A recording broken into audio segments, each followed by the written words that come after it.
चलिए देखते हैं कि दिए गए द्विघात समीकरण यानी क्वाड्रेटिक इक्वेशन x का वर्ग जमा 14x जमा 49 बराबर 0 के कितने हल यानी नंबर ऑफ सॉल्यूशंस हैं।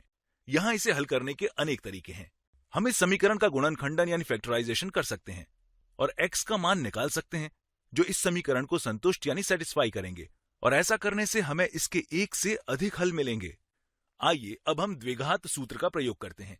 मैं चाहता हूं कि आप यहां इस द्विघात सूत्र के बारे में विस्तार से सोचें और ये देखें कि हम इस द्विघात सूत्र का प्रयोग किए बिना स्पष्ट रूप से इस समीकरण के एक से अधिक हल कैसे निकालते हैं।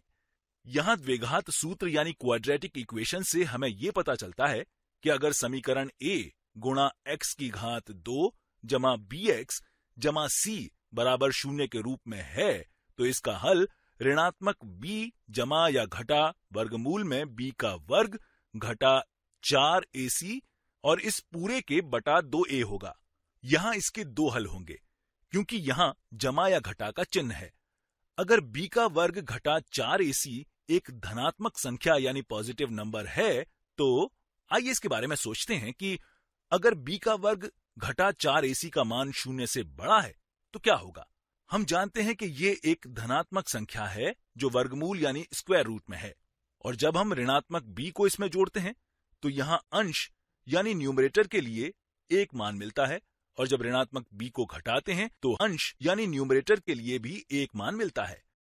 इसलिए इसके दो हल यानी 2 सॉल्यूशंस हैं। अब अगर हम b का वर्ग घटा 4ac बराबर 0 लेते हैं तो आइए देखते हैं कि ये क्या होगा।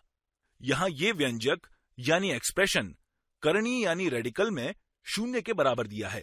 अब अगर इसका वर्गमूल करते हैं तो हमें 0 मिलता है, इसलिए ऋणात्मक b जमा या घटा 0 होगा। इसलिए अगर हम 0 को जोड़ते या घटाते हैं तो इससे कोई फर्क नहीं पड़ता है क्योंकि हमें यहां समान मान यानी सेम वैल्यू ही मिलता है। इसलिए इस स्थिति में यह समीकरण ऋणात्मक b बटा 2a है और यहां जमा या घटा के चिन्ह का काम नहीं है। यहां इस समीकरण का एक हल यानी 1 सॉल्यूशन मिलता है। इसलिए हम कह सकते हैं अगर हम b का वर्ग घटा 4ac बराबर 0 लेते हैं तो हमें एक ही हल मिलता है।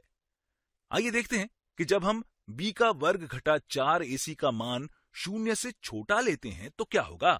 ठीक है, अगर b का वर्ग घटा 4ac का मान 0 से छोटा है तो ये यहां ऋणात्मक संख्या होगा, और अब अगर हम ऋणात्मक संख्या का वर्गमूल लेते हैं, हम जानते हैं किसी भी ऋणात्मक संख्या का वर्गमूल नहीं किया जा सकता है क्योंकि हम यहां वास्तविक संख्याएं यानी रियल नंबर्स ले रहे हैं।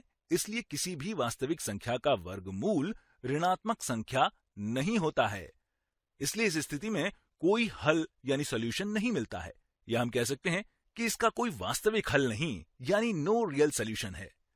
आइए अब यहां इस समीकरण के बारे में सोचते हैं, और अब आप इस व्यंजक b का वर्ग घटा 4ac का नाम जानने के लिए उत्सुक होंगे।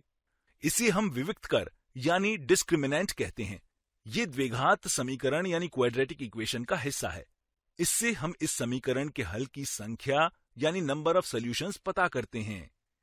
इसलिए अब अगर आप इसका हल निकालना चाहते हैं तो आपको पूरी द्विघात समीकरण को हल करने की जरूरत नहीं है। हालांकि ऐसा करना कोई बड़ी बात नहीं है। आइए अब b का वर्ग घटा 4ac को सरल करते हैं। देखते हैं कि b का वर्ग घटा 4ac बराबर क्या होता है। यहां b बराबर 14 है, इसलिए यहां 14 का वर्ग घटा 4 गुना a यानी 1 गुना c यानी 49। तो ठीक यहां पर c 49 के बराबर है। आइए देखते हैं कि 14 गुना 14 क्या होता है। आइए इसे यहां हल करते हैं। 14 गुना 14, 4 गुना 4 बराबर 16 होता है और 4 गुना 1 बराबर 4 होता है। अब यहां 1 जोड़ते हैं तो ये 56 होता है, यहां 0 होगा और यहां 1 गुना 14 बराबर 14 होगा, तो ये 691 यानी 196 है। इसलिए यहां ये 196 है। हम यहां 1 को छोड़ सकते हैं। आइए देखते हैं कि 4 गुना 49 क्या होता है। 49 गुना 4, 4 गुना 9 बराबर 36 होता है और यहां 4 गुना 4 बराबर 16 जमा 3 बराबर 190 या सिर्फ 19 है। इसलिए यहां 196 मिलता है। तो ठीक यहां ये 196 है। इसलिए b का वर्ग घटा 4ac बराबर 196 घटा 196 है। और ये 196 घटा 196 बराबर 0 होगा। अब हम यहां इस विविक्त कर यानी डिस्क्रिमिनेंट की बात कर रहे हैं जो 0 के बराबर है। यहां हमारे पास एक हल यानी वन सोल्यूशन है। आप इसे खुद से निकालने की कोशिश कर सकते हैं।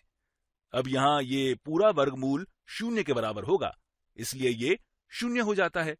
इसलिए इसका हल ऋणात्मक b बटा 2a होगा। और अब इस ऋणात्मक b बटा 2a को सरल करते हैं। यह ऋणात्मक b यानी 14 बटा 2 गुणा a यानी 1 बटा 2 है, तो ये सब बराबर ऋणात्मक 7 होगा। इसलिए इस समीकरण का एक ही हल यानी ओनली सोल्यूशन है। लेकिन अगर हम जानना चाहते हैं कि इस समीकरण के कितने हल हैं, तो हमें यह देखना होगा कि b का वर्ग घटा 4ac बराबर 0 है।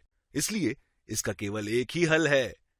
और दूसरा तरीका यह है कि अगर हम इसका गुणनखंडन यानी फैक्टराइजेशन x जमा 7 गुणा x जमा 7 करते हैं तो हमें समान परिणाम यानी सेम रिजल्ट मिलता है।